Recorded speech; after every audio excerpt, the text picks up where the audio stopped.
Bienvenido, fiel escucha, a otro episodio más de la Tribu Estoica. Como dije en el final del episodio anterior, hoy vamos a empezar una serie que calculo que durará cerca de 2 años. Pero no que vaya a estar 2 años hablando sin parar, te explico. Me he lanzado al abismo. Decir a la piscina sería faltar a la verdad, porque yo no sé dónde está el final.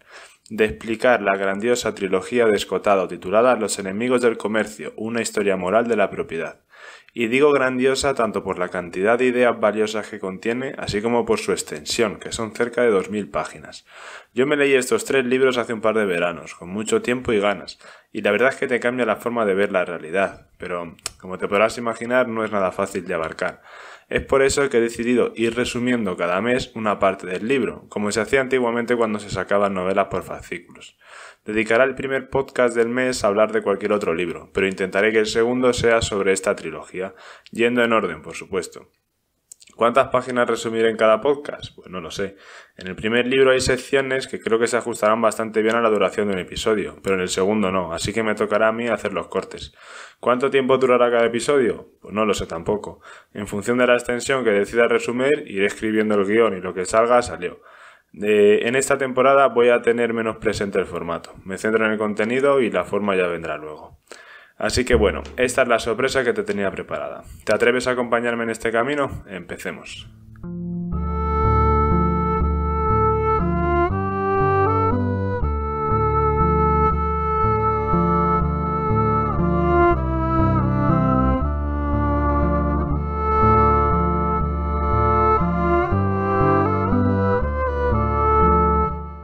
Primero, unas pequeñas notas sobre el autor. Antonio Escotado Espinosa fue uno de los autores más polifacéticos que ha dado España en la época reciente. Saltó a la fama por su historia general de las drogas, aunque entre sus obras también encuentras otras mucho más filosóficas, además de la rama dura de la metafísica hegeliana, como realidad y sustancia. Su vida es excepcional, desde intentarse alistarse para combatir a los americanos en Vietnam, a crear una comuna hippie en Ibiza, pasando por dar clases de la universidad y traducir a los autores más inmortales. De verdad, te recomiendo sus entrevistas en YouTube si no las has escuchado nunca, y te sorprenderás de no haber escuchado nunca a esta persona. Escota murió el 21 de noviembre de 2021, rodeado de los suyos en Ibiza, y tras una vida intensa que pocos podrán igualar. Habiendo dicho esto, pasamos a la obra que nos traemos entre manos.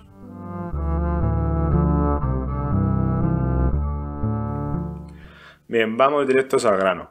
El objetivo de las 2000 páginas es precisar quiénes y en qué contexto han sostenido que la propiedad privada constituye un robo y el comercio es su instrumento. Esta investigación trata de conocer cuál es la genealogía del movimiento comunista, yendo hacia atrás hasta los inicios de la civilización occidental. A mí siempre me han encantado este tipo de genealogía de las ideas, el ir rastreando por los autores y los siglos de dónde proceden las ideas que han llegado hasta nosotros. Como te podrás imaginar, detrás de estas 2000 páginas hay más de 2000 años, por lo que vamos a ir por partes. En el podcast de hoy hablaremos de la Grecia y Roma clásicas. Te aviso de que esto es nivel alto, que quizás sea más denso que otros episodios, pero es por una buena razón. Historia, economía, filosofía, sociología, religión se unen en estos libros, por lo que hay que condensar y tener la mente preparada. Momento de concentrarse. Coge aire y allá vamos.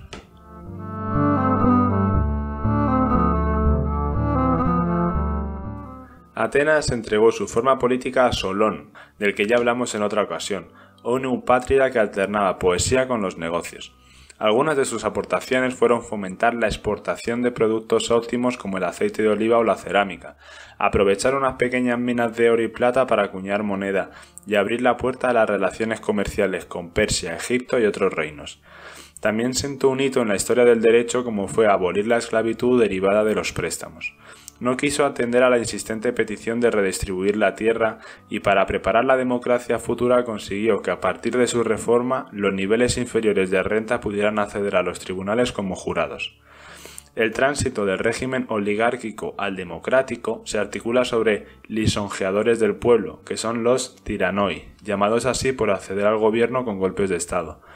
Esto les hace formalmente odiosos, aunque asumen una movilización popular, también llamada demagogia. El tránsito del que hablamos coincide con el paso de una agricultura centrada en la autosuficiencia a un tejido económico apoyado sobre el comercio exterior y la industria. Al gran sabio Solón le sucederá el tirano Pisístrato, y accedió al poder con intimidación, pero mantuvo gran parte de las instituciones y promovió energéticamente la prosperidad. Solo entonces empezaron a preponderar en el Ática las clases medias. Aunque los tiranos intentan perpetuarse a través de hijos y parientes, ninguno consigue perpetuar su égida durante más de 2 generaciones, y su caída precipita nuevas luchas civiles entre el patriarcado y el resto, que ahora resultan amortiguadas por el brote de prosperidad. Ya en tiempos de Clístenes, la democracia ateniense tropieza con el contingente espartano que acude para apoyar a los partidarios del régimen oligárquico. La sociedad militar espartana exige pleitesía de una sociedad comercial como la ateniense. Atenas vive de su ingenio y Esparta de esclavizar a otros países con más población que ellos mismos, como Mesenia. Un revés para el militarismo es que sean los atenienses quienes aborten la primera invasión persa en la victoria de Maratón, en el 490 a.C., y también será la flota ateniense quien derrote decisivamente al invasor en Salamina 10 años después. Con Pericles, Atenas alcanzará su época de esplendor, con un imperio mercantil solo comparable al de Cartago algunas generaciones después. La victoria sobre Jerjes coincide en Atenas con un programa de reconstrucción y obras públicas de dimensiones colosales, que nunca pierde de vista su utilidad de evitar el paro y que se reserva a hombres libres. Atenas asume el compromiso de enseñar a otros pueblos lo que ella misma ha descubierto y practica, una libertad responsable, sinónimo de autocontrol. El tamaño de las polis o ciudades-estado permitía asumir sin delegación el gobierno de cada una, imponiendo de paso a cada ciudadano comparecencias asiduas en asambleas, comités y tribunales. Esta participación educaba en el bien común al tiempo que promovía un individualismo ético y cognitivo. Sócrates, al acatar una condena que podía rehuir, como ya explicamos en el episodio anterior, dejó como lección que el espíritu individual no es enemigo de la democracia, sino más bien su garantía. Reconocida la libertad de pensamiento y expresión, el nuevo régimen planteaba cuestiones de largo alcance sobre el derecho de la propiedad, que recuerda que es al final de lo que se ocupa esta trilogía. Sin embargo, quebrantada por sus discordias, la Liga Proateniense de Ciudades sucumbe ante la proespartana en el 404 a.C. en las guerras del Peloponeso, y la derrota tiene entre otros efectos la suspensión, por quiebra, de la remuneración del cargo público. Aunque Atenas alcanzó su esplendor practicando el comercio a gran escala, el magnate Cleón, sucesor de Pericles, en el Partido Demócrata, sugiere empezar a vivir de la guerra, como los espartanos, saqueando a vecinos débiles. Esparta difería mucho de Atenas. El único poeta espartano, llamado Tirteo, presenta al Estado como educador del ciudadano en la virtud, identifica a demos con ejército y llama formación cívica a la vida cuartelera. Muy pocas culturas han venerado tanto el secretismo y el misterio. Por ejemplo, el gobierno se aseguraba la arbitrariedad al no poner por escrito ni siquiera las leyes, ni han despreciado tan olímpicamente cualquier ocupación pacífica. Ciertos días al mes los guerreros jóvenes cazaban por deporte a los mesenios, y el programa eugenésico que llamaron oligantropía, además de mandar exterminar a cualquier recién nacido débil o anormal, si has visto la película de 300 seguro que sabes de qué hablo, separaban a sus madres de los hijos a los 7 años, y los niños eran sujetos a una pedagogía de intemperie y de hambre que les sugería hacerse viriles, entre comillas, robando y engañando. Reprochaban a los atenienses ser libertinos y afeminados, si bien su vida cuartelaria promovía la homosexualidad encubierta. También despreciaban a las demás polis, porque no sometían lo individual a lo colectivo. De entonces proviene su prestigio como nación inmune al veneno individualista, contraponiendo a los intereses particulares una lealtad incondicional a lo común. La humillación sufrida por la derrota a manos de esta liga proespartana llevará a Platón a descubrir en su república el primer sistema totalitario o de unidad absoluta como objetivo. En esta república ideal no se deberían permitir ni la propiedad privada, ni el matrimonio, ni la custodia incompartida de la plebe. De nuevo, recuerda que estamos rastreando la idea contra la propiedad privada, y aquí aparece iniciarse en Esparta y pasar a través de Platón. Este autor quería que las mujeres fueran comunes a todos los hombres y que ninguna pudiera cohabitar privadamente con ninguno, siendo los hijos también comunes. Los cristianos usarán también a Platón para extinguir los intereses del alma y del cuerpo, con un desgarramiento entre la calle y la ya que vertebrará el mismo cristianismo y continuará la cadena. Medio siglo más joven que Platón, Aristóteles le venera personalmente, pero no osa proponer nada semejante a una sociedad perfecta. La libertad individual tiene un carácter deseable e inevitable al mismo tiempo, y con eso en mente es con lo que podemos diseñar nuestra sociedad. Aristóteles considera sensato tener algunas cosas comunes, pero no todas. La exclusividad erótica, familiar y patrimonial preserva el sentimiento magnánimo, y nada tan urgente y fundamental en política como evitar cegueras populistas. Ninguna materia prima es un activo comparable a la inventiva, y las polis democráticas pusieron de manifiesto las ventajas de una sociedad abierta con márgenes cualitativamente superiores de creatividad. Aun con todo, no debemos olvidar que la decadencia de estas polis partiera de la lenta erosión unida al propio éxito, que permitió ir entregando la esfera productiva al desmotivado. Y es que esto, el entregar la productividad al que no quiere trabajar, fue un cambio gradual pero inexorable. Como diría Hesíodo, en los primeros tiempos de Grecia trabajar no era infame, el comercio no delataba inferioridad social y la vocación de mercader resultaba honorable. El banquero cambista era un empresario dinámico y antes de la guerra con Persia hay en Corinto y Atenas financieros famosos. No obstante, antes de acabar el siglo V la mesocracia fundante dibuja una realidad diferente. Las clases medias rurales y urbanas han invertido masivamente en esclavos. Estos esclavos copan de tal manera la vida profesional que va dejando de ser decoroso cultivarla, y se entiende que la inversión óptima es comprar trabajo gratuito para siempre. La desvinculación entre esfuerzo y premio convierte al esclavo en el trabajador menos estimulado, y permanecer en una esfera extramonetaria impide que esa masa de productores gaste dinero y opere como multiplicador de renta. Cuanto más proporción de trabajo se encargue al siervo, menos cantidad y calidad habrá de empleo remunerado, cosa percibida por Solón con nitidez, cuando dijo: «Para socorrer a las polis lo único útil es estimular y dignificar el trabajo del hombre libre». En la política de Aristóteles podemos ver también un abierto desdén hacia comerciales y otros empresarios, contradiciendo el mensaje de Hesíodo y Solón.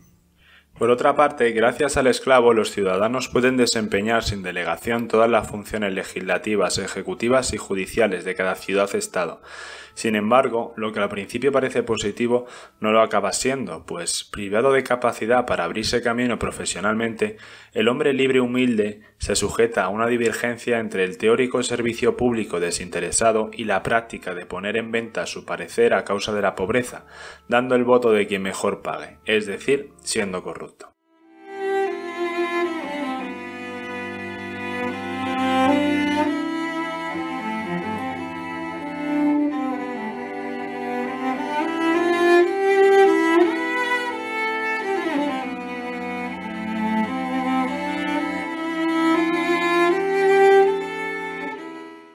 Pero ya hemos hablado lo suficiente del periodo ateniense. Nos toca hablar de su hermano pequeño por edad, que no es otro que Roma. La leyenda sobre sus orígenes de esta magna ciudad no puede ser menos idealizada.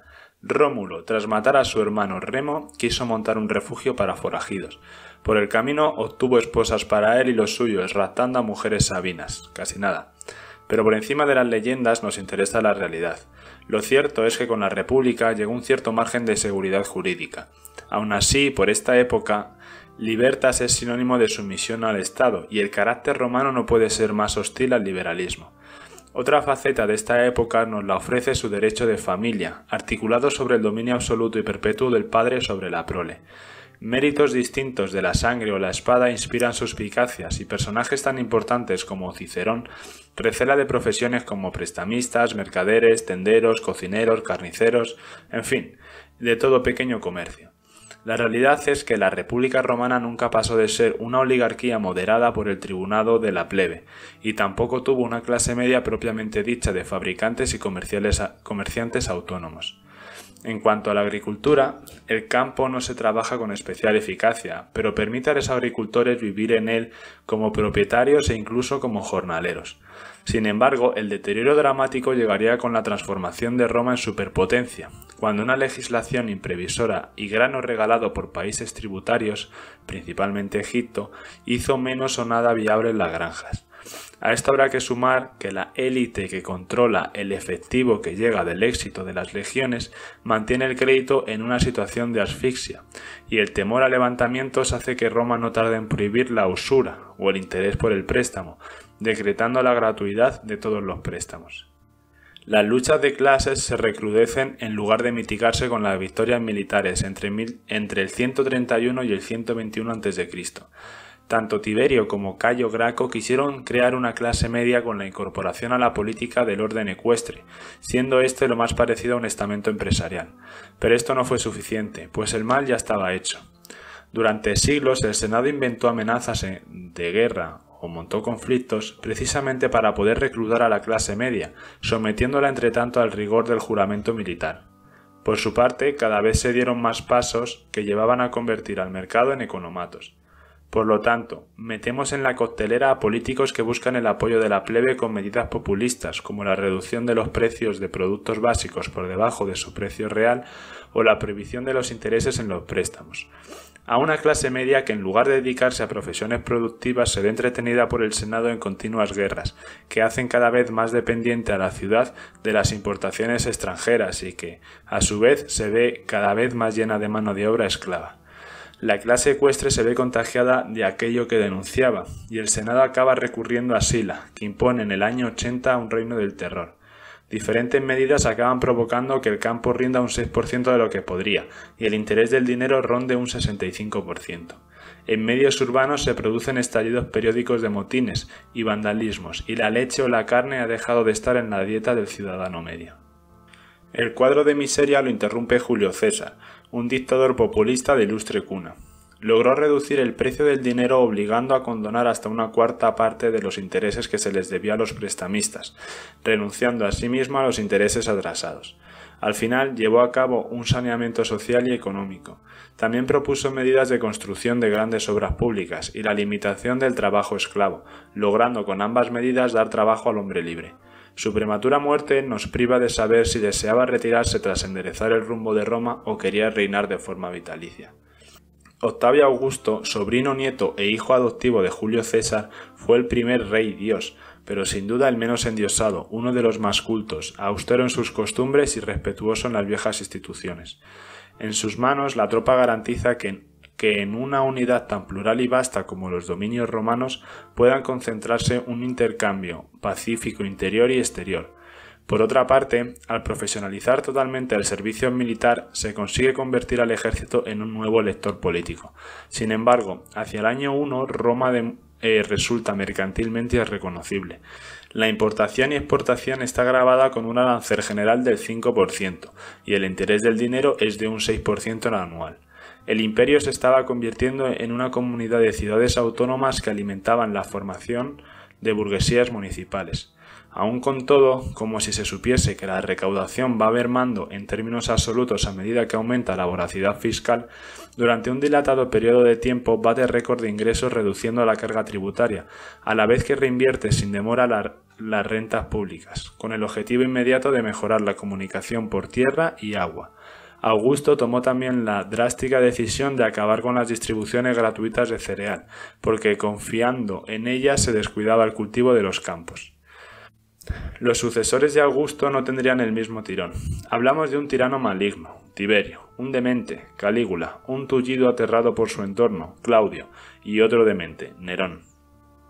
La edad de oro de las letras latinas anticipa los desgarramientos venideros. Virgilio y Horacio responden al brote de prosperidad y cosmopolitismo con innovaciones a la virtud antigua y exigiendo hábitos austeros. Tito Livio también disertará sobre el ocaso moral en el prefacio de su deslumbrante historia del pueblo romano. Con Vespasiano y Domiciano se da una incapacidad de las infraestructuras para sostener la civilización del imperio. De nuevo, una producción encomendada al desmotivado provocará ocasionales hambrunas a prácticamente todos los núcleos urbanos. El asesinato de Domiciano cierra el siglo I con el advenimiento de los antoninos, emperadores gloriosos que reinan durante gran parte del siglo II y que, si omitimos su política fiscal, cumplen las virtudes romanas evitando sus vicios. Con ellos se produce un segundo florecimiento de las letras contemporáneas, de hechos tan eminentes como quitarle al amo su poder de vida y muerte sobre el esclavo. Se suceden unos a otros por adopción, oponiendo a la ley de la sangre el principio del individuo óptimo. Logran una madurez de la clase media que ofrece al Estado no solo comerciantes y otros profesionales privados, sino una reserva de funcionarios competentes para la esfera civil y militar. Pero de nuevo, un César ejemplar como fue Marco Aurelio sienta en el trono como sucesor a su hijo Cómodo, arrogante joven que se siente la reencarnación de Hércules y que lidera la secuencia que vendrá después de emperadores altivos. Se empiezan a producir crisis de desabastecimiento y nadie discute que se deba a una trama de cargas fiscales impuestas al traslado de mercancías o el abandono del campo como resultado de confiscaciones que acaban convirtiendo gran parte de él en agro público.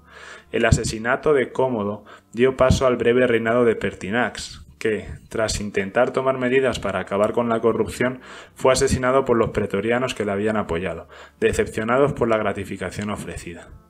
Este magnicidio dio lugar al año de los 5 emperadores, en el que los asesinos hicieron saber que el imperio estaba en venta y se comprometían a dárselo a quien ofreciera el mayor precio. Este episodio mide ante todo la desmoralización del romano.